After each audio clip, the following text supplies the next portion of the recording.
गांव में एक बरगद का पेड़ था।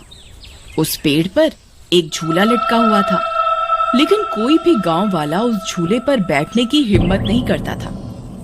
एक दिन घसीटा और उसकी पत्नी निर्मला सो रहे होते हैं। तभी उन्हें खिड़की से किसी के रोने की आवाज आती है। इस वजह से घसीटा की नींद खुल जाती है। अरे ये कौन है?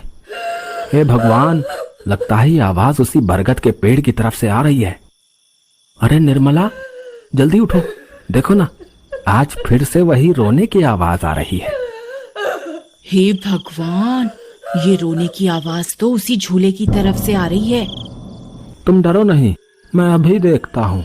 फिर घसीटा खिड़की की तरफ जाता है तो उसकी आंखें फटी की फटी रह जाती हैं।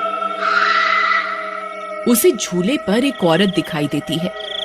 उसने सफेद रंग की साड़ी पहनी होती है और रो रही होती है।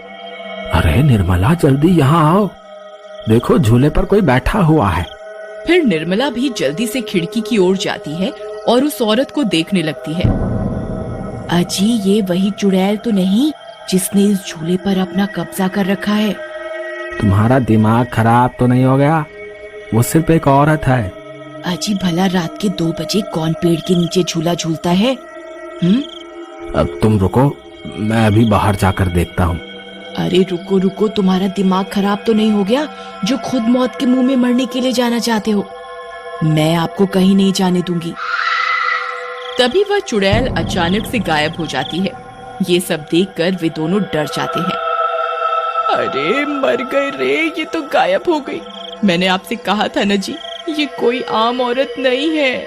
तुम सही कहती हो निर्मला, इस झूले में जरूर कोई गड़बड़ है, तभी कोई गांव वाला इसके आसपास जाने में भी डरता है। अजी, आज तक तो हमने इस झूले के बारे में सिर्फ अफवाहें ही सुनी थी, आज तो अपनी आंखों से देख लिया। मैं अब इस घर में और नहीं रहने वाली। फिर अगले दिन निर्मला का भाई अपनी पत्नी के साथ शहर से उसके घर आता है। अरे निर्मला बहन, तुम कहाँ हो? अरे भाई तुम, आज तुम्हें अपनी बहन की याद कैसे आ गई? बस ऐसे ही, बहुत दिन हो गए थे तो मैंने सोचा अपनी प्यारी बहन से मिल लूं आज। फिर वे लोग पूरा दिन हंसी मजाक करके बिता देते हैं। और फिर रात होने पर, बबलू भाई तुम नीलू के साथ इस कमरे में सो जाओ, हम साथ वाले कमरे में सो जाते हैं। और हाँ, तुम्हें किसी चीज की जरूरत हो तो मुझे बता देना। फिर इतना बोलकर निर्मला अपने कमरे में सोने के लिए चली जाती है। फिर कुछ देर के बाद नीलू की नजर खिड़की के बाहर उस झूले पर पड़ती है। अजी इधर आइए, वो देखिए, वो पेड़ के नीचे एक झूला लगा हुआ है। हमारे शहर में तो ऐसा कहीं देखने को नहीं मिलता। चलिए ना, मेरा बहुत मन है झूला झूलने का, चलिए ना। अरे रुको रुको, अभी तो रात हो गई है, सुबह होते ही झूल लेना, अभी सो जाओ।